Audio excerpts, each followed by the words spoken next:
নমস্কার, দেখছেন কলকাতা টিভি। আপনাদের সঙ্গে আমি ইন্দ্রাণী। শুরু করছি 4টে 4 দিক। এই মুহূর্তে যে গুরুত্বপূর্ণ খবরের দিকে নজর রাখবো, ঝড়ে ক্ষতিগ্রস্তদের সাহায্য নিয়ে চাপানোতর তুঙ্গে শুভেন্দুকে পাল্টা তোপ তৃণমূলের। কমিশন এককালীন ক্ষতিপূরণের অনুমতি দিয়েছে। এই সাহায্য 5,000 থেকে 20,000 টাকা। 1600 ক্ষতিগ্রস্ত পরিবারের জন্য যথেষ্ট নয়। সোশ্যাল মিডিয়ায় পোস্ট, তৃণমূলের যে কমিশন যে টাকা দিয়েছে, যে টাকার অনুমতি দিয়েছে, তাতে 1600 ক্ষতিগ্রস্ত পরিবারের জন্য যথেষ্ট নয়। এবং সেই চাপানোতর অর্থাৎ রাজনৈতিক তরজা ঝড়ে ক্ষতিগ্রস্তদের নিয়ে শুরু হয়েছে শুভেন্দুকে পাল্টা তোপ তৃণমূলের। যেখানে শুভেন্দু অধিকারী তিনি দাবি করেছিলেন যে কমিশন সাহায্যের অনুমতি দিয়েছে, কিন্তু তৃণমূল তারা মিথ্যে কথা বলছে। তারই পাল্টা এবার তৃণমূলের পোস্ট যে এই সাহায্য 5,000 থেকে 20,000 টাকা 1600 ক্ষতিগ্রস্ত পরিবারের জন্য যথেষ্ট নয়। এমনটাই কিন্তু সোশ্যাল মিডিয়ায় পোস্ট করে জানানো হয়েছে তৃণমূলের পক্ষ থেকে। পরিবার ঝড়ে ক্ষতিগ্রস্তদের সাহায্য নিয়ে যে চাপানোতর শুরু হয়েছিল, আমরা দেখেছিলাম বিভিন্ন সভা জনসভা থেকে মমতা বন্দ্যোপাধ্যায় এবং অভিষেক বন্দ্যোপাধ্যায় তারা কমিশনকে তোপ দাগছিলেন। আমরা এই বিষয়ে কথা বলবো। ফোনে রয়েছেন আমাদের প্রতিনিধি দেবজ্যোতি ঘোষ। দেবজ্যোতি, একদিকে যেরকম তৃণমূল দাবি করছে যে সাহায্যের অনুমতি পায়নি কমিশনের পক্ষ থেকে, এবং এদিকে শুভেন্দু অধিকারী তিনি বলেছিলেন যে সাহায্যের অনুমতি দেওয়া হয়েছে, কিন্তু মিথ্যে কথা বলছে তৃণমূল। পাল্টা তৃণমূল বলছে যে টাকা দেওয়া হয়েছে সেটা যথেষ্ট নয়। কি খবর পাওয়া যাচ্ছে এর মাঝে? দেখো, তৃণমূল কংগ্রেসের পক্ষ থেকে তারা কিন্তু এই ঝড়ে ক্ষতিগ্রস্তদের পাশে দাঁড়ানোর জন্য নির্বাচন কমিশনের দ্বারস্থ হয়েছিলেন। তারা দিল্লিতেও দরবার করেছিলেন। তারপরে দিল্লিতে যে ঘটনা ঘটেছিল তৃণমূল সাংসদদের সঙ্গে, তা গোটা দেশ প্রত্যক্ষ করেছে। তৃণমূল কংগ্রেসের পক্ষ থেকে দাবি ছিল যে ইলেকশন কমিশনের পক্ষ থেকে যে পরিমাণ টাকা বরাদ্দ করা হয়েছে তা কিন্তু একটা মানুষের পক্ষে যথেষ্ট নয়।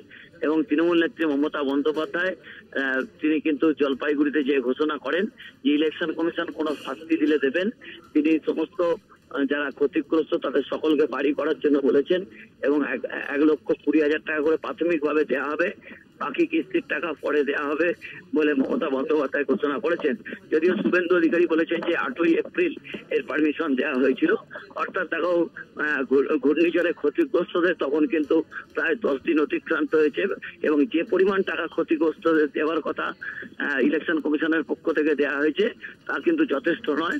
20 থেকে 25,000 টাকায় কোনো একজন ক্ষতিগ্রস্ত মানুষ তার বাড়ি তৈরি করতে পারেন না বলে তৃণমূল নেত্রীও বলেছেন। অর্থাৎ সেই আবহে কিন্তু মমতা বন্দ্যোপাধ্যায় বলেছেন ইলেকশন কমিশন যদি কোনো সাজা দেয় দেবেন, তিনি নিজেই সমস্ত দায়িত্ব নিয়ে তাদের ঘর তৈরি করে দেবেন বলেও দাবি করেছেন। অর্থাৎ ঝড় নিয়েও কিন্তু যে রাজনীতি যে চাপানো তা কিন্তু আজও অব্যাহত। ইন্দ্রাণী, তৃণমূলের এই পাল্টা প্রতিক্রিয়ার পর বিজেপির পক্ষ থেকে কিছু জানা গিয়েছে? বিজেপির পক্ষ থেকে শুভেন্দু অধিকারী সকালেই তিনি প্রতিক্রিয়া জানিয়েছিলেন যে 8ই এপ্রিল পারমিশন দেওয়া হয়েছে, কিন্তু তিনি বলেননি যে কত টাকার জন্য ইলেকশন কমিশন পারমিশন দিয়েছেন।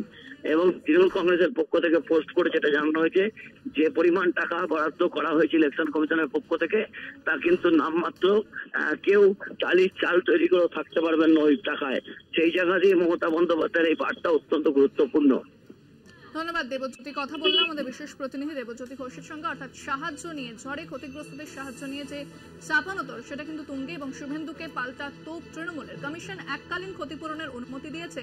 যে টাকা কমিশন অনুমতি দিয়েছে তা 1600 ক্ষতিগ্রস্ত পরিবারের জন্য যথেষ্ট নয়। সেই বিষয় সোশ্যাল মিডিয়াতে পোস্ট করে জানিয়েছে তৃণমূল। এর আগে যখন শুভেন্দু অধিকারী তিনি বলেছিলেন যে কমিশনের পক্ষ থেকে সাহায্যের অনুমতি দেওয়া হয়েছে, তারপরেও তৃণমূল মিথ্যে কথা বলছে। 9ই এপ্রিল কমিশন সাহায্যের অনুমতি দিয়েছে, তারপরেও এতদিন ধরে মিথ্যে কথা বলে গিয়েছে তৃণমূল। সেই দাবি কিন্তু শুভেন্দু অধিকারী একটা চিঠি সামনে এনে করেছিল। তারপরে পাল্টা পোস্ট তৃণমূলের যে কমিশন যে টাকা সাহায্যের অনুমতি দিয়েছে তা যতগুলি পরিবার ক্ষতিগ্রস্ত হয়েছে তাদের পক্ষে যথেষ্ট নয়।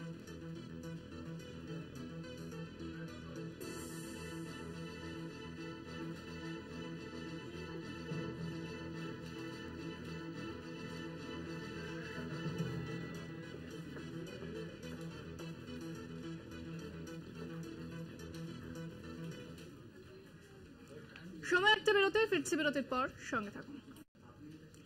ফিরে এলাম বিরতির পর। যে খবরের দিকে নজর রেখেছি, শুভেন্দু অধিকারী উত্তরবঙ্গে ঝড়ে ক্ষতিগ্রস্তদের বাড়ি তৈরি নিয়ে কি বলেছিলেন শোনাবো আপনাদের। শোনাবো শুভেন্দু অধিকারী কি বলেছেন। তবে নির্বাচন কমিশনের অনুমতির পরেও ক্ষতিগ্রস্তদের আর্থিক সাহায্য দেয়নি তৃণমূল, এই অভিযোগ তুলে মমতা বন্দ্যোপাধ্যায় অভিষেক বন্দ্যোপাধ্যায়কে নিশানা করলেন শুভেন্দু অধিকারী। 9 এপ্রিল অনুমতি দিয়েছে কমিশন, 12 তারিখ তৃণমূল হাওয়া গরম করেছে যে অনুমতি দেওয়া হয়নি, অভিযোগ বিরোধী দলনেতার। সোমবার সকালে তৃণমূলকে কটাক্ষ করে পোস্ট শুভেন্দুর, পরে সাংবাদিকদের মুখোমুখি হয়ে বলেন তৃণমূল মিথ্যাবাদী, দুজন মিলে বাজার গরম করছেন, আমাকে নবান্ন থেকে লোক এটা পাঠিয়ে দিয়েছে। এমনটাই কিন্তু শুভেন্দু অধিকারী তিনি দাবি করেছেন যে মমতা বন্দ্যোপাধ্যায় অভিষেক বন্দ্যোপাধ্যায় মিথ্যাবাদী। 9 এপ্রিল কমিশন সাহায্যের অনুমতি দিয়েছে, কিন্তু 12 তারিখ তারা দুজনে মিলে বাজার গরম করছেন, এমনটাই কিন্তু দাবি করেছেন শুভেন্দু অধিকারী। নির্বাচন কমিশনের অনুমতির পরেও ক্ষতিগ্রস্তদের আর্থিক সাহায্য দেয়নি তৃণমূল, এই অভিযোগ তুলে মমতা অভিষেককে নিশানা শুভেন্দু অধিকারী। 9 এপ্রিল অনুমতি দিয়েছে কমিশন, 12 তারিখ তৃণমূল হাওয়া গরম করেছে যে অনুমতি দেওয়া হয়নি, এমনটাই অভিযোগ করেছেন বিরোধী দলনেতা। সোমবার সকালে তৃণমূলকে কটাক্ষ শুভেন্দু অধিকারী, প্রথমে তিনি পোস্ট করেন, তারপর সাংবাদিকদের মুখোমুখি হয়ে তিনি একথা জানিয়েছেন।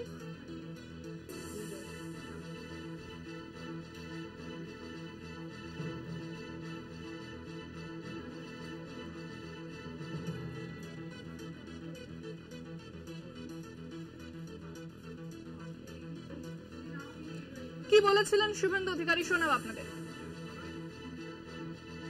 মিথ্যাবাদী তো পিসি, এই মিথ্যাবাদী, তার ভাইপোটাও মিথ্যাবাদী। একটা ঝাড়ে আলাদা বাঁশ হতে পারে না, যেমন ঝাড় তার তেমন বাঁশ হয়। 9 তারিখে পারমিশন পেয়েছে আর 12 তারিখে বাজার গরম করছে যে আমাদের পারমিশন দেওয়া হয়নি। পিসি আর ভাইপো দুজন মিলে বাজার গরম করেছে। আমাকে নবান্ন থেকে লোক কাল পাঠিয়ে দিয়েছে, আমি আজকে টুইট করে দিয়েছি। সব আধিকারিকরা এখনো পিসি ভাইপোর পেরোলে যায়নি, এখনো মেরুদণ্ড অনেক।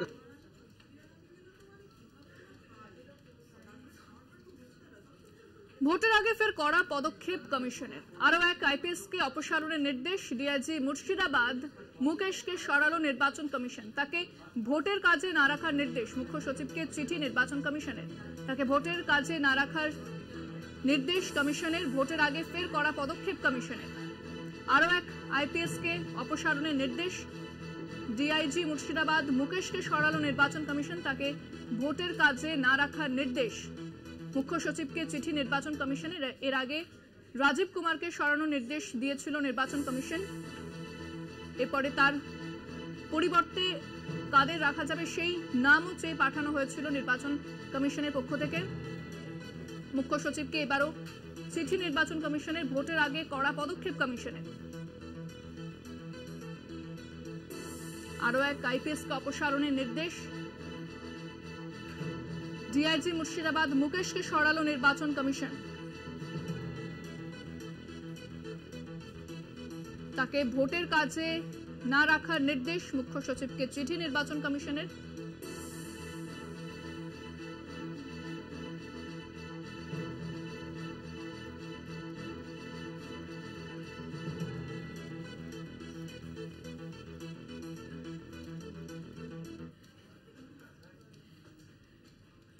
ডিআইজি মুর্শিদাবাদ মুকেশকে অপসারণ কমিশনের। নির্বাচন কমিশনকে নিশানা মমতার, বিজেপির কথায় বেছে বেছে অফিসার বদল করা হচ্ছে। মালদা মুর্শিদাবাদে দাঙ্গা হলে দায়ী থাকবে কমিশন, কমিশনের বাইরে ধর্নার হুঁশিয়ারি দিয়েছেন তৃণমূল নেত্রী মমতা বন্দ্যোপাধ্যায়।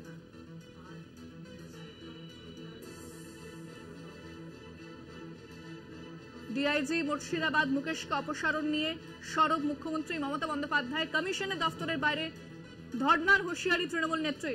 এ বিষয়ে বিস্তারিত কথা বলবো, ফোনে রয়েছেন আমাদের বিশেষ প্রতিনিধি দেবজ্যোতি ঘোষ। দেবজ্যোতি, মুর্শিদাবাদে ডিআইজি তাকে অপসারণ নিয়ে এবার সরব হয়েছেন মুখ্যমন্ত্রী মমতা বন্দ্যোপাধ্যায়, বলেছেন কমিশনের দফতরের বাইরে ধর্নার হুঁশিয়ারি। দেখো, মুখ্যমন্ত্রী মমতা বন্দ্যোপাধ্যায় উত্তরবঙ্গের 2টি জেলাতে, একদিকে কোচবিহারের রাসমেলা ময়দান, অন্যদিকে আলিপুরদুয়ারে ডিমডিমা চা বাগান থেকে কড়া ভাষায় আক্রমণ করেছেন ইলেকশন কমিশনকে এবং ভারতীয় জনতা পার্টিকে। যেভাবে ইলেকশন কমিশন বিজেপির দেওয়া নাম অনুযায়ী বিভিন্ন অফিসারদের পরিবর্তন করছেন, অর্থাৎ আজকে যেভাবে মুর্শিদাবাদ রেঞ্জের ডিআইজি কে পরিবর্তন করা হয়েছে তা নিয়ে কড়া ভাষায় আক্রমণ করেছেন তৃণমূল নেত্রী মমতা বন্দ্যোপাধ্যায়। তিনি বলেছেন প্রয়োজনে ইলেকশন কমিশনের সামনে তিনি ধর্নায় বসবেন। যেভাবে ভারতীয় জনতা পার্টির মদতে নির্বাচন পরিচালনা করছে ইলেকশন কমিশন, তারই বিরুদ্ধে তৃণমূল নেত্রী মমতা বন্দ্যোপাধ্যায় তীব্র ভাষায় আক্রমণ করেছেন। ধন্যবাদ দেবজ্যোতি। কথা বললাম বিশেষ প্রতিনিধি দেবজ্যোতি ঘোষের সঙ্গে। বিজেপির কথায় বেছে বেছে এ ধরনের কাজ করছে কমিশন, কি বলেছেন ঠিক তৃণমূল নেত্রী, শোনাব আপনাদের। आज हमारे एक डीआईजी को भी मुर्शिदाबाद रेंज में चेंज कर दिया बीजेपी का बातों पे। अगर मुर्शिदाबाद मालदा में दंगा हो जाए तो इसको जमींदारी इलेक्शन कमीशन को लेना होगा कि हमको पता है कौन दंगा संभाल सकता है। आप जानबूझ के बीजेपी का बात पे अब चुन चुन के ऑफिसर चेंज करता है पश्चिम बंगाल में, इसी के लिए कि जैसे बीजेपी का मौका मिले अगर दंगा एक भी हो हम आपको पकड़ाएगा कि हमारा लॉ एंड ऑर्डर अभी इलेक्शन कमीशन आप देख रहा है, अब हमारा बात नहीं सुन रहा है। कोई भी खुश हो जाए, ये बात याद रखना, हम अगर किसान के लिए 26 दिन हंगर स्ट्राइक कर सकता है तो आपका ऑफिस में भी हम 52 दिन, आपका उधर में भी हम बैठ सकता है। देखता है कितना जेल है, कितना पुलिस है, कितना पिटोगे। এই বিষয়ে শোনাবো আপনাদের রাজনৈতিক নেতৃত্ব তারা কি বলছেন। अगर मुर्शिदाबाद मालदा মুখ্যমন্ত্রী প্রশাসনের রাজনীতিকরণ সম্পূর্ণ করে ফেলেছেন। একটার পর একটা ঘটনায় সেটা প্রমাণিত। এই প্রশাসনের ওপর মহামান্য আদালতের কোনো আস্থা নেই, পশ্চিমবঙ্গ মানুষের কোনো আস্থা নেই, এমনকি তৃণমূল কংগ্রেসের পরিবারেরও কোনো আস্থা নেই। তো স্বাভাবিকভাবে যারা মোটামুটি তৃণমূল কংগ্রেসের কর্মসূচিকে স্বচ্ছতা, সততা এবং দৃঢ়তার সঙ্গে পুলিশের বর্দি গায়ে পড়ে প্রতিষ্ঠিত করছিল, নির্বাচন কমিশন তাদের সরাবেই, এটা অত্যন্ত স্বাভাবিক বিষয়। কিন্তু মুখ্যমন্ত্রী একজন উচ্চতার রাজনৈতিক ব্যক্তিত্ব, তিনি নর্থ বেঙ্গলে এত ঘোরাঘুরি করছেন আর ঘুরে একটাই কথা বলছেন যে দাঙ্গা লাগলে কে তাই থাকবে, অর্থাৎ মুখ্যমন্ত্রী দাঙ্গা চাইছেন। আমরা এটুকুনি বলতে পারি, আর কত রাম বিরোধিতা করবেন, রাম কি নাম বদনাম না কারো। মুখ্যমন্ত্রী মমতা বন্দ্যোপাধ্যায় প্রতিবাদ জানাবেন না তো কি জানাবেন? তার অসুবিধা হচ্ছে, যে কোনো পুলিশ অফিসার বা যে কোনো ওই ধরনের বড় আইএস আইপিএস অফিসার হলে তারা আইন মেনেই কাজ করবে। তাতে মুখ্যমন্ত্রী তো নিরপেক্ষভাবে কথা বলা উচিত। তাহলে কি এটা ধরে নিতে হবে যে মুকেশ কুমার থাকলে ওনার সুবিধা হতো, ওনার দলে তাই থানার একটু অসুবিধা হয়ে যাচ্ছে?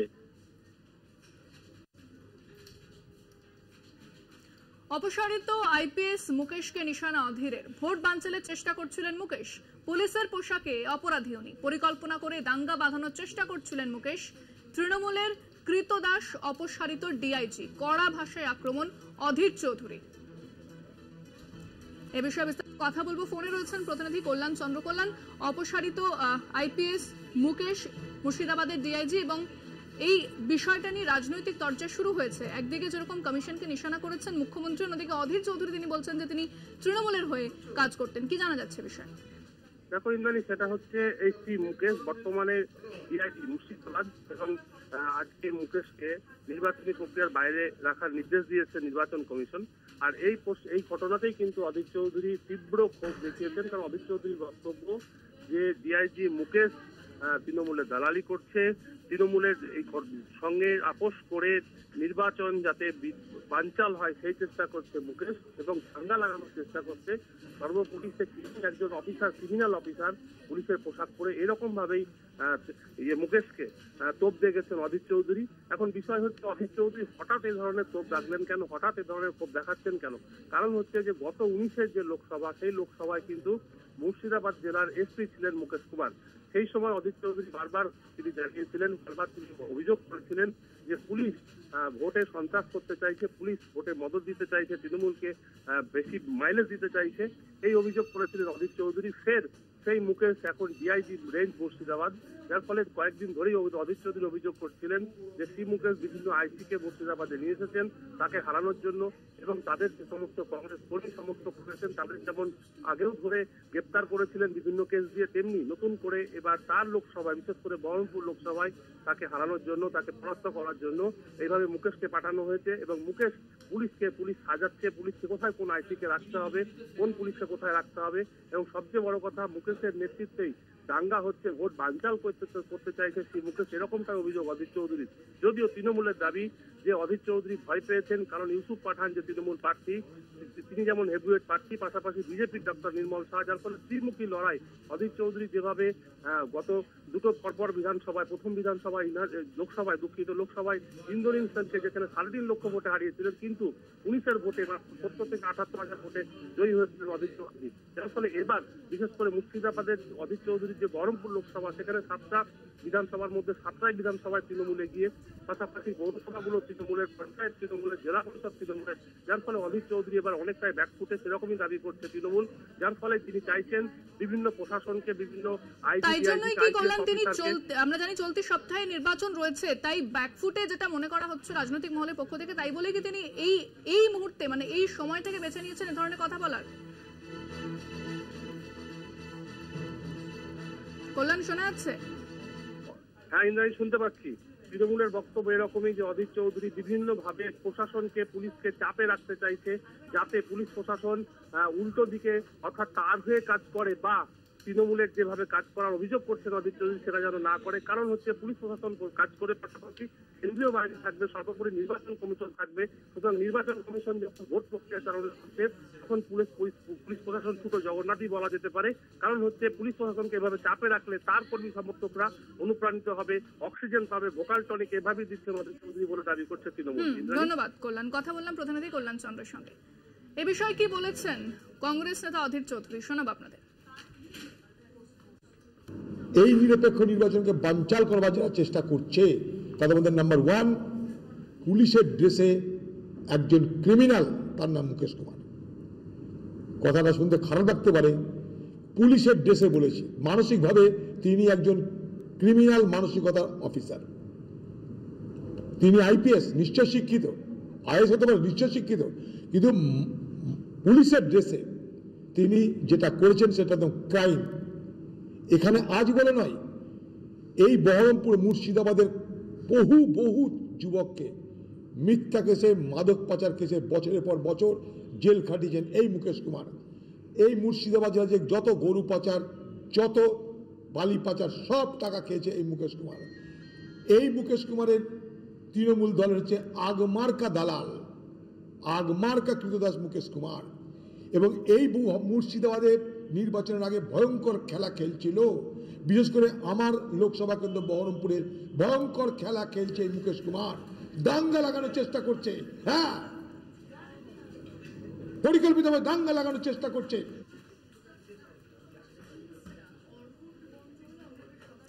অভিষেক বন্দ্যোপাধ্যায়ের পর এবার রাহুল গান্ধীর কপ্টারও তল্লাশি। তামিলনাড়ুর নীলগিরিতে কপ্টারে কমিশনের তল্লাশি, কমিশনের ফ্লাইং স্কোয়াডের আধিকারিকদের তল্লাশি চলে রাহুল গান্ধীর কপ্টারে। এর আগে আমি দেখেছিলাম যে অভিষেক বন্দ্যোপাধ্যায় তিনি যখন হলদিয়া কর্মসূচির জন্য রওনা হচ্ছিলেন, সেই তার আগে তার কপ্টারে তল্লাশি চালানো হয়েছিল। এবার রাহুল গান্ধীও ঠিক একইভাবে তল্লাশির মুখোমুখি। এ বিষয়ে বিস্তারিত কথা বলবো, রয়েছেন আমাদের প্রতিনিধি অঙ্কুর ভট্টাচার্য।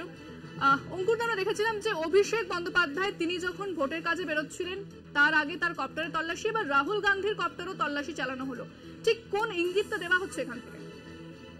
ঠিকই বলেছে, পরপর দুদিন দুই বিরোধী নেতার হেলিকপ্টারে তল্লাশি চালানো হলো। সোমবার রাহুল গান্ধী তিনি কেরলের বানাড়ে, যেখানে তার সংসদীয় ক্ষেত্র, সেখানে নির্বাচনী প্রচারে যাবেন এবং সেই কারণেই তিনি কপ্টারে চলে যাচ্ছিলেন। তামিলনাড়ুর নীলগিরিতে যখন কপ্টার নামে, সেখানেই তল্লাশি চালান ইলেকশন কমিশনের ফ্লাইং স্কোয়াডের আধিকারিকরা।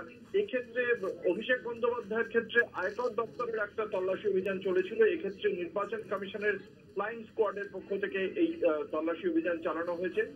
ভোটের প্রচারের জন্য সচরাচর কপ্টার ভাড়া নিয়ে থাকেন এই রাজনৈতিক নেতা নেত্রীরা। পুলিশের পক্ষ থেকে আমরা যেটা জানতে পেরেছি যে দলের পক্ষ থেকে, কংগ্রেসের পক্ষ থেকে একটি চপার ভাড়া নেওয়া হয়েছিল। সেই চপারে করেই কিন্তু রাহুল গান্ধী তিনি তামিলনাড়ুতে গিয়েছিলেন, নীলগিরিতে সেখানে নামেন এবং সেখানে 26শে এপ্রিল কেরলের ওয়ানার কেন্দ্রে তার নির্বাচন রয়েছে, সেই অর্থেই তিনি নির্বাচনী প্রচারের কারণেই তিনি সেখানে গিয়েছিলেন। কিন্তু নীলগিরিতে নামার পরেই তার কপ্টারে তল্লাশি চালানো হয় এবং সেই তল্লাশি চালান এই ফ্লাইং স্কোয়াডের আধিকারিকরা। বারংবার এই যে মানে এরকম ভাবে যে তল্লাশি অভিযান চালানো হচ্ছে একের পর এক, সেটা নিয়ে খুব স্বাভাবিকভাবেই প্রশ্ন উঠছে। এবং সেই প্রশ্ন উঠছে যে তাহলে মানে যে গণতান্ত্রিক যে নির্বাচন, বিশ্বের বৃহত্তম গণতন্ত্র, তার নির্বাচনী কাঠামোটা নিয়ে আদতে প্রশ্ন উঠে যাচ্ছে যে এটা কি আদৌ এই যে হয়রানি চলছে একটা গণতান্ত্রিক নির্বাচনে, যেখানে অভিষেক বন্দ্যোপাধ্যায়ের সে চপারে গিয়ে কিছুই পাওয়া যায়নি, আবার রাহুল গান্ধীর চপারে একটা তল্লাশি অভিযান চালানো। তাহলে কি অঙ্কটা এই ন্যারেটিভটাই সেট করা হচ্ছে যেখানে সমস্ত বিরোধী দলের নেতারা তারা দুর্নীতিগ্রস্ত এবং কোথাও একটা প্রচারে যাতে ডিলে হয় সেটাও কি তাদের কৌশলের মধ্যে রয়েছে? হ্যাঁ, প্রচারে একটা ডিলে হচ্ছে এবং সব মিলিয়ে নির্বাচনটা হয়ে যাচ্ছে একটা কনসপিকুয়াস ব্যাপার, মানে একটা লোক দেখানো ব্যাপার হয়ে যাচ্ছে গণতান্ত্রিক এই নির্বাচনে। কারণ বিভিন্ন গুরুত্বপূর্ণ বিরোধী রাজনৈতিক দলগুলোকে কখনো আপের দলীয় কার্যালয় নয়াদিল্লিতে প্রধান কার্যালয়ে তালা লাগিয়ে দেওয়া হচ্ছে, কংগ্রেসের অ্যাকাউন্ট ফ্রিজ করে দেওয়া হচ্ছে। নির্বাচনী প্রচারে যাচ্ছেন, সেখানেও চপারে তল্লাশি অভিযান চালিয়ে নির্দিষ্ট সময় যাতে ওই নেতা নির্দিষ্ট জায়গায় পৌঁছতে না পারেন সেই বন্দোবস্ত করা হচ্ছে। এবং সেগুলো কিন্তু আদতে করা হচ্ছে কেন্দ্রের শাসক দল বিজেপির অঙ্গুলি হেলা নেই এমনটাই মনে করছেন বিরোধী নেতারা। কারণ করছে হয়তো কাজটা নির্বাচন কমিশন, কিন্তু নির্বাচন কমিশন এই কাজটা করার পিছনে কারণটা কি, সেই কারণটা যদি জনসমক্ষে তারা সাংবাদিকদের সামনে না জানায়, মানে অন্যতম স্তম্ভ, গণতন্ত্রের অন্যতম স্তম্ভ তারা যদি সংবাদ মাধ্যমকে না জানায়, তখন এই গণতান্ত্রিক নির্বাচনের যে কাঠামো সেটার আসল ছবিটা কি তা নিয়ে প্রশ্ন উঠে যায়। এবং সেখানে মনে হয় যে এটা একটা নির্বাচন হচ্ছে না, একটা লোক দেখানো ব্যাপার হচ্ছে, যাতে বিরোধীরা আদতে কোনো প্রভাবই ফেলতে না পারে। একেবারে অনেক ধন্যবাদ। আমরা কথা বললাম আমাদের প্রতিনিধি অঙ্কুর ভট্টাচার্যের সঙ্গে। এবং একদিকে যেরকম অভিষেক বন্দ্যোপাধ্যায় তার কপ্টারে তল্লাশি চালানো হয়েছিল, হলদিয়া কর্মসূচি ছিল অভিষেক বন্দ্যোপাধ্যায়ের, প্রচার ছিল, সেই সময় তিনি যখন রওনা হচ্ছিলেন তার আগে অভিষেক বন্দ্যোপাধ্যায়ের কপ্টারে তল্লাশি চলে নির্বাচন কমিশনের ফ্লাইং স্কোয়াডের। অন্যদিকে রাহুল গান্ধী তিনি যখন নিজের নির্বাচনী ক্ষেত্রতে প্রচারের জন্য যাচ্ছিলেন তার কপ্টারেও কিন্তু তল্লাশি চালিয়েছে নির্বাচন কমিশনের ফ্লাইং স্কোয়াড। অর্থাৎ অভিষেক বন্দ্যোপাধ্যায়ের কপ্টারে তল্লাশির পর কিন্তু কোনোভাবে কিছু পাওয়া যায়নি। সেক্ষেত্রে যে প্রশ্ন বারবার উঠছে যে এই ধরনের, এবং তৃণমূল তারা সরব হয়েছে যে বিভিন্ন এজেন্সিকে ব্যবহার করছে বিজেপি এবং বিরোধী নেতৃত্বকে বেছে বেছে টার্গেট করা হচ্ছে। রাহুল গান্ধীর কপ্টারে তল্লাশি কি বলেছেন কংগ্রেস নেতা সৌম্য আইচ রায়, শোনাব আপনাদের। হতাশার থেকে এসব করছে, এতে কোনো লাভ হবে না। ওটা রাহুল গান্ধী 90 ঘন্টা জেরার পরেও ক্লান্ত হয় না, তো এসব করে কোনো লাভ হবে না। আসলে ভয় পেয়ে যাচ্ছে স্বৈরাচারী সরকার, তার দাঁত মুখ সব বার করেছে। অভিষেক বন্দ্যোপাধ্যায়ের কপ্টারে আয়কর তল্লাশির অভিযোগে মুখ খুললেন শুভেন্দু অধিকারী। দেশের আইন সবার জন্য সমান, আইন আলাদা আলাদা হতে পারে না, এখানকার জন্য আলাদা আইন হবে না, নাম না করে অভিষেককে তোপ বিরোধী দলনেতার। কি বলেছেন শুভেন্দু অধিকারী, শুনুন। দিনকে ইলেকশন কমিশন ফুল বেঞ্চ ইস্যু করেছিল না দিল্লিতে, সেদিনই তারা বলেছিল যে এবারে স্পেশালি রাজনৈতিক দল এবং নেতারা যে হেলিকপ্টার এবং চার্টার ফ্লাইট ব্যবহার করবেন সেখানে তল্লাশি করা হবে এবং সেটা ইনকাম ট্যাক্স ডিপার্টমেন্টকে দায়িত্ব দেওয়া হয়েছে। এটা রিকল করুন। অতএব ন্যাচারালি দেশের আইন সবার জন্য সমান, দেশের আইন আলাদা হতে পারে না। এখানে ভাইপো পিসিকে আলাদা আইনে ট্রিটমেন্ট করা হয়, এটা দেশের আইন সবার জন্য ইকুয়াল। আপনারও একটা ভোট, ভারতবর্ষের রাষ্ট্রপতি। তৃণমূল নেতা অরূপ চক্রবর্তী কি বলেছেন এই প্রসঙ্গে, শুনুন। আমি তো জানতাম এনআইএ তাদের মুখপত্র নতুন রেখেছে যার নাম জিতেন্দ্র তিওয়ারি, কিন্তু নির্বাচন কমিশন যে তাদের মুখপত্র হিসেবে শুভেন্দু অধিকারীকে রেখেছে তাদের হয়ে সাফাই দেওয়ার জন্য, এটা আপনাদের চ্যানেলের মাধ্যমে, সংবাদ মাধ্যমগুলোর মাধ্যমে আমরা জানতে পারি যে শুভেন্দু অধিকারী নিজের থেকেই ইলেকশন কমিশন অফ ইন্ডিয়ার মুখপত্র হয়ে গেছে। প্রথম কথা, নির্বাচন আসলে মডেল কোড অফ কন্ডাক্ট অনুযায়ী কাজ করতেই পারে ইনকাম ট্যাক্স, নির্বাচন কমিশন, কিন্তু সার্চ করে যখন কিছু পাওয়া যায় না, চপার যেতে দেওয়া যাবে না। গাত্রদাহটা কেন? গাত্রদাহটা আসলে এই কারণেই যে একদিন আগে বিজেপির নেতাকে জলপাইগুড়ি ক্রান্তি ব্লকে গাড়ি করে টাকা নিয়ে যাওয়ার সময় এবং সেই টাকা বিজেপির সিম্বল দেওয়া ব্যাগে গাড়ির মধ্যে থেকে উদ্ধার হয় লাখ লাখ টাকা। সেই টাকা সহ বিজেপি নেতা ধরা পড়ে এবং বিজেপি নেতারা যে অর্থের বিনিময়ে টাকার বিনিময়ে ভোট কেনার রাজনীতি করতেন সেটা যখন গোটা দেশের মানুষের সামনে বেআব্রু হয়ে পড়ে তখন পাল্টা এই হিংস্র হয়ে শান্ত আক্রমণ নামিয়ে আনে ভারতীয় জনতা পার্টির লেলিত নির্বাচন কমিশনের মাধ্যমে ইনকাম ট্যাক্স। এই যত চাকর বাকর বানিয়ে রেখেছে সব এজেন্সির লোকজনকে, তাই কাউকে ইডি দিয়ে ফেট দিচ্ছে, কাউকে সিবিআই দিয়ে ভয় দেখাচ্ছে, তো কাউকে আইটি দিয়ে রেজ করাচ্ছে। ফিরছে খবর নিয়ে একটি বিরতির পর, সঙ্গে থাকুন। আজ ফের বেহালা ফ্লাইং ক্লাবে কমিশন, সরেজমিনে ফ্লাইং স্কোয়াডের আধিকারিকরা। অভিষেক বন্দ্যোপাধ্যায় রওনা দেওয়ার আগে তারা আসেন, আধিকারিকরা আসেন, কিছুক্ষণ অপেক্ষার পর চলে যান। বিস্তারিত জানবো, ফোনে রয়েছেন প্রতিনিধি শুভ্রজিৎ চক্রবর্তী। শুভ্রজিৎ, ঠিক কি জানা যাচ্ছে বিষয়? দেখো, একেবারেই গতকাল অভিষেক বন্দ্যোপাধ্যায়, আজ কিন্তু অভিষেক বন্দ্যোপাধ্যায় যে হলদিয়ায় সাংগঠনিক বৈঠক রয়েছে এবং তার আগে গতকালও কিন্তু বেহালা ফ্লাইং ক্লাবে অভিষেক বন্দ্যোপাধ্যায় টুইট করে জানান যে তার যে চপার সেখানে ট্রায়াল রান চলছিল সেখানে কিন্তু আইটি হানা হয় এবং তারপরে কিন্তু সেখানেও নির্বাচন কমিশনের ফ্লাইং স্কোয়াড টিম তারা এসেছিল গতকালই এবং তারপর কিন্তু আজও দেখা গেল অভিষেক বন্দ্যোপাধ্যায়ের হলদিয়ায় সাংগঠনিক সভা রয়েছে। অভিষেক বন্দ্যোপাধ্যায় বেহালা ফ্লাইং ক্লাবে উপস্থিত হওয়ার আগে বেশ খানিকক্ষণ আগে কিন্তু বেহালা ফ্লাইং ক্লাবের থেকে 500 মিটার দূরে দেখা গেল যে নির্বাচন কমিশনের ফ্লাইং স্কোয়াডের টিমের সদস্যরা তারা আসেন এবং তারা প্রায় 45 মিনিট তারা অপেক্ষা করেন। ফ্লাইং ক্লাব থেকে কিন্তু 500 মিটার দূরে তারা দাঁড়িয়ে থাকেন, অপেক্ষা করেন এবং তারপর কিন্তু তারা এখান থেকে চলে যান। ধন্যবাদ শুভ্রজিৎ। কথা বললাম প্রতিনিধি শুভ্রজিৎ চক্রবর্তীর সঙ্গে।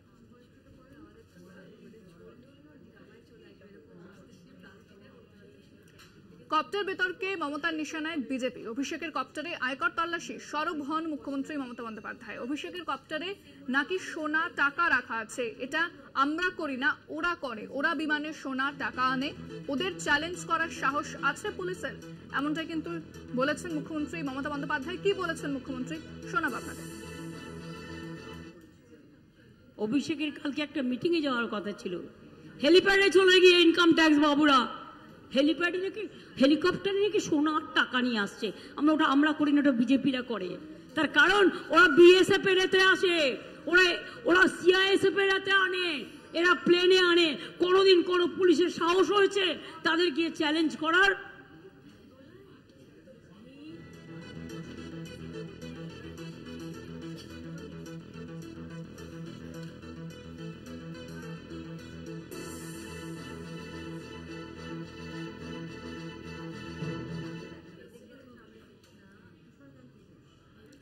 আসি পরের খবরে। দ্বিতীয় দফা ভোটের বাহিনী মোতায়েন নিয়ে বৈঠক, মুখ্য নির্বাচনী আধিকারিকের দফতরে বৈঠক। দার্জিলিং, রায়গঞ্জ, বালুরঘাট লোকসভা কেন্দ্রে ভোট 26 এপ্রিল। এ বিষয়ে বিস্তারিত কথা বলবো। ফোনে রয়েছেন প্রতিনিধি সত্য সুন্দর ভট্টাচার্য। সত্য, দ্বিতীয় দফা ভোটের জন্য যে বৈঠক শুরু হয়েছে, কি রোডম্যাপ পাওয়া যাচ্ছে তার থেকে?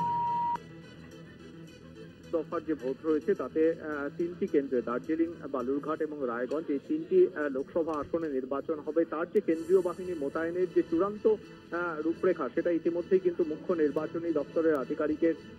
নির্বাচনী আধিকারিকের দপ্তর থেকে সেটা জানানো হয়েছে এবং তাতে জানা যাচ্ছে যে ডেপ্লয়মেন্ট প্ল্যান রয়েছে এই 3টি লোকসভা কেন্দ্রের নির্বাচনের জন্য, সেখানে 299 কোম্পানি কেন্দ্রীয় বাহিনী মোতায়েন থাকবে, কিন্তু তার মধ্যে ভোটের কাজে ব্যবহার করা হবে 272 কোম্পানি কেন্দ্রীয় বাহিনীকে। তার মধ্যে দক্ষিণ দিনাজপুরে সেখানে 73 কোম্পানি কেন্দ্রীয় বাহিনী, তার পাশাপাশি রায়গঞ্জে 60 কোম্পানি কেন্দ্রীয় বাহিনী, ইসলামপুরে থাকবে 51 কোম্পানি কেন্দ্রীয় বাহিনী, দার্জিলিং এ থাকছে 51 কোম্পানি কেন্দ্রীয় বাহিনী, এছাড়া শিলিগুড়িতে থাকবে 21 কোম্পানি কেন্দ্রীয় বাহিনী এবং কালিম্পং এ 16 কোম্পানি কেন্দ্রীয় বাহিনী। এছাড়া যে অন্যান্য কেন্দ্রীয় বাহিনী থাকবে অর্থাৎ 272 কোম্পানির পরে অতিরিক্ত যে কেন্দ্রীয় বাহিনী, সেই বাহিনীকে স্ট্রং রুমের নিরাপত্তায় এবং অন্যান্য কাজে কাজে সেগুলোকে ব্যবহার করা হবে বলে নির্বাচন কমিশন সূত্রে জানা গিয়েছে। তবে যে প্রথম দফার নির্বাচনের মতো দ্বিতীয় দফার নির্বাচনেও কিন্তু অর্থাৎ 26শে এপ্রিল যে 3টি লোকসভা আসনে নির্বাচন রয়েছে, দার্জিলিং, রায়গঞ্জ এবং বালুরঘাট, এই 3টি লোকসভা আসনে প্রতিটি বুথেই কেন্দ্রীয় বাহিনী থাকবে। তার পাশাপাশি 100% বুথে ওয়েব কাস্টিং থাকছে এবং মাইক্রো অবজারভার তারাও কিন্তু এই ভোটের পরিচালনার কাজে থাকবে, নজরদারির দায়িত্বে থাকবে, তেমনটাই কিন্তু নির্বাচন কমিশন সূত্রে জানা যাচ্ছে। ধন্যবাদ। সত্য কথা বললাম প্রতিনিধি সত্য সুন্দর ভট্টাচার্যের সঙ্গে। অর্থাৎ এবার নজর রয়েছে দ্বিতীয় দফার নির্বাচনের দিকে। দার্জিলিং, বালুরঘাট এবং রায়গঞ্জ 26 এপ্রিল নির্বাচন, বাহিনী মোতায়েন নিয়ে গুরুত্বপূর্ণ বৈঠক।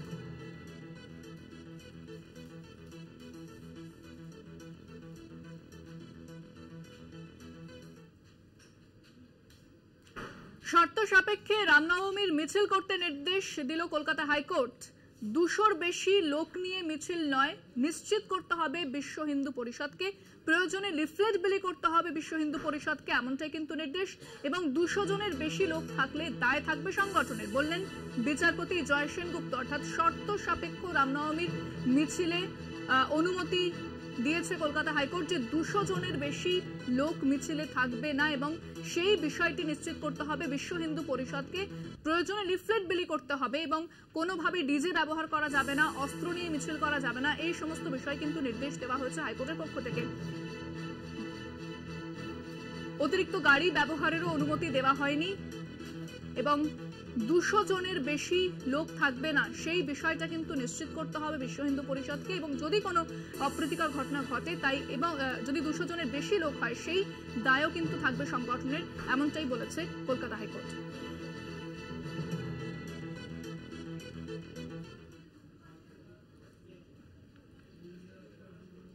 শর্ত সাপেক্ষে রামনবমী মিছিল করতে নির্দেশ দিল কলকাতা হাইকোর্ট এবং রামনবমী নিয়ে বিজেপিকে নিশানা মুখ্যমন্ত্রী মমতা বন্দ্যোপাধ্যায়।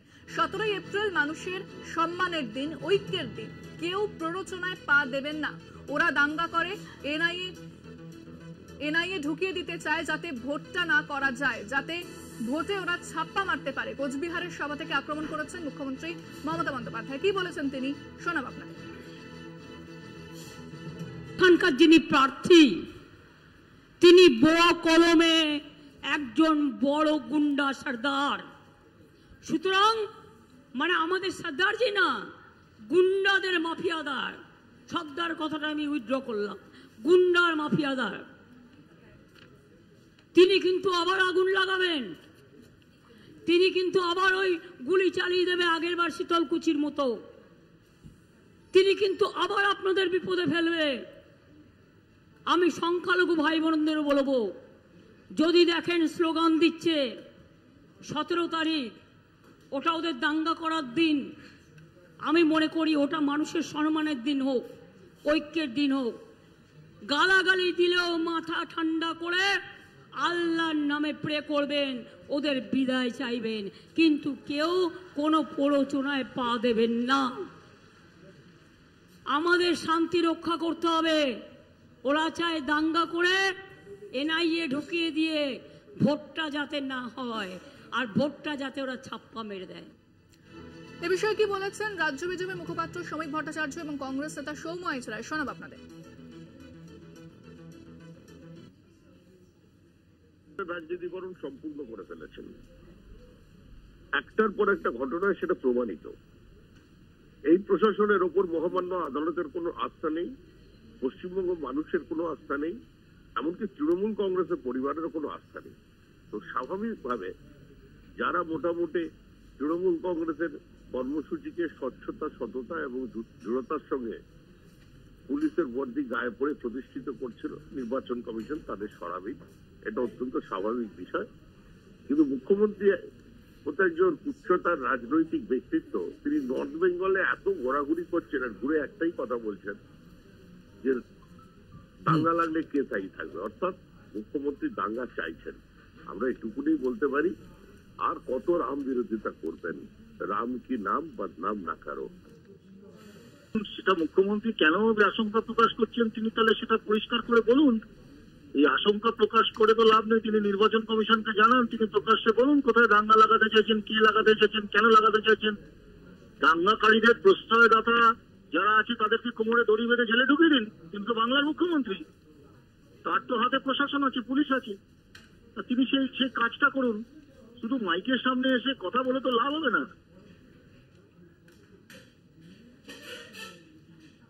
ফিরছি বিরতি নিয়ে, সঙ্গে থাকুন। জঙ্গি দুর্নীতি সন্দেশখালী বাংলায় এসে একাধিক ইস্যুতে তৃণমূলকে নিশানা অনুরাগ ঠাকুরের। মমতা সরকারের আমলে কেন বাংলাতেই আশ্রয় পায় জঙ্গিরা, প্রশ্ন কেন্দ্রীয় মন্ত্রী। দুর্নীতিগ্রস্তদের আড়াল করার চেষ্টা চলছে, অভিযোগ অনুরাগ ঠাকুরের।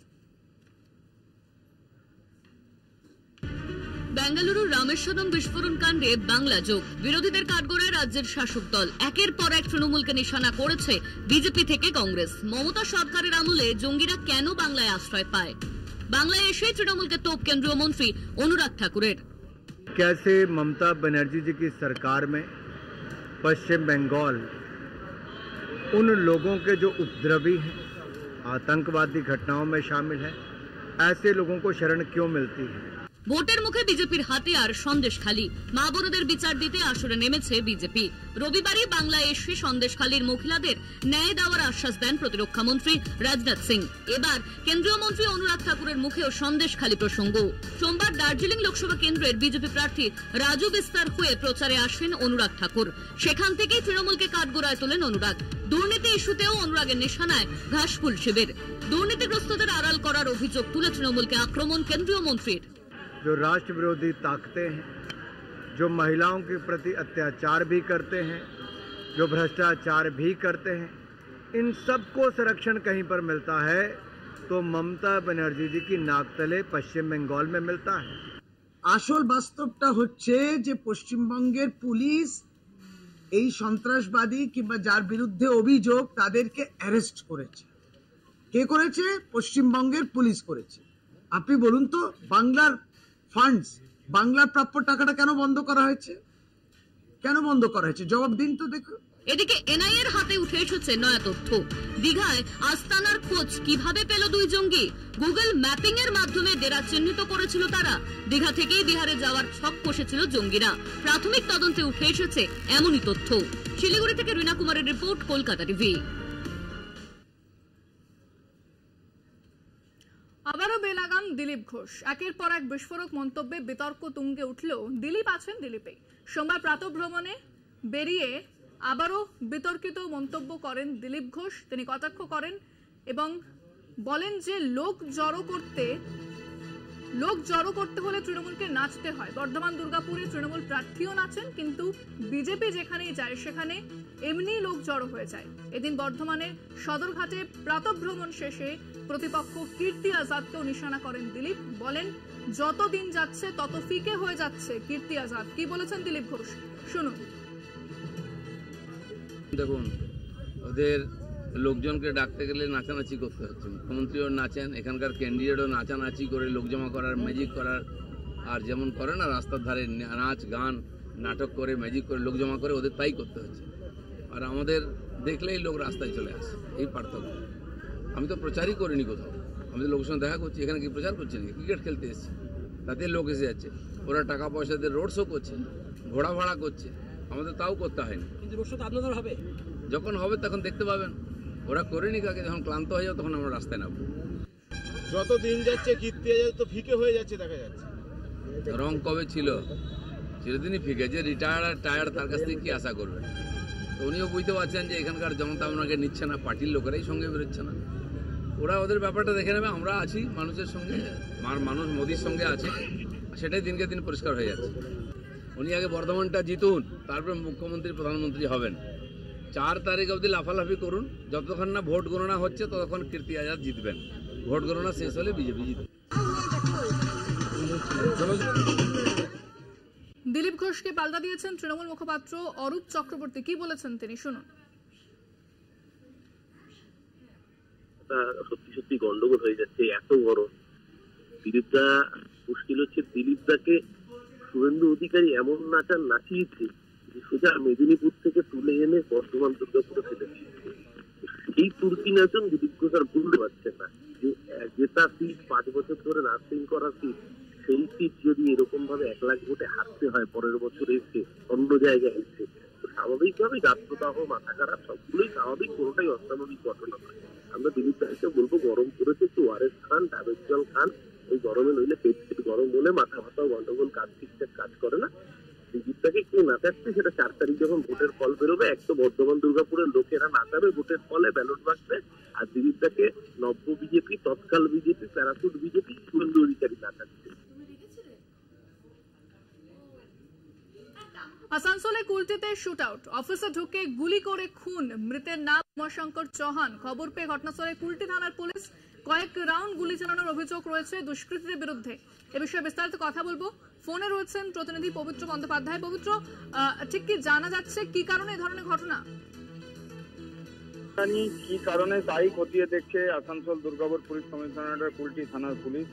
পুলিশ তদন্ত নেমেছে কি কারণে এই উমাশঙ্কর চৌহানকে কেন কে মুখে কাপড় বাঁধা অবস্থায় এসে গুলি করে চলে গেল এবং 6-7 রাউন্ড গুলি চালায় এবং ঘটনাস্থলে সে মারা যায়।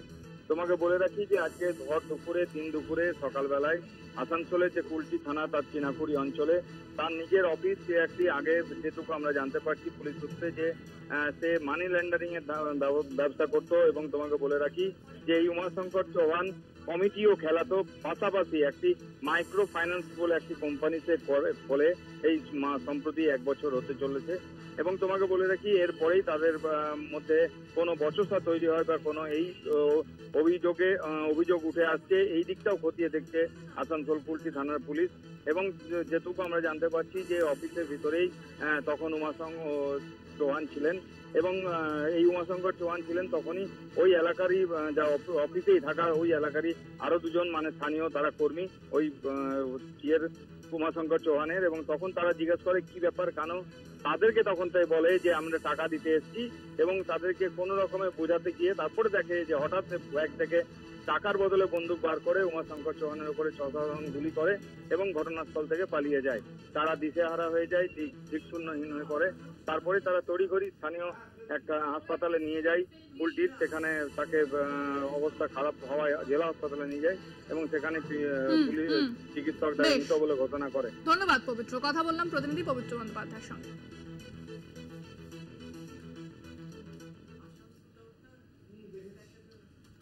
প্রাথমিক অভিযোগ যদি অস্তিত্বহীন হয় তাহলে পরবর্তী অভিযোগও ভিত্তিহীন, অর্থাৎ প্রেডিকেট অফেন্স থেকে মুক্তি হলে পরবর্তী কার্যক্রম স্থগিত হবে।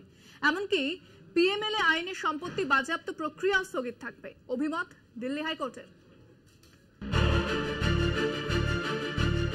প্রেডিকেট অফেন্স থেকে মুক্তি হলে পরবর্তী কার্যক্রম স্থগিত হবে, এমনকি পিএমএলএ আইনে সম্পত্তি বাজেয়াপ্ত প্রক্রিয়াও স্থগিত থাকবে, অভিমত দিল্লি হাইকোর্টের।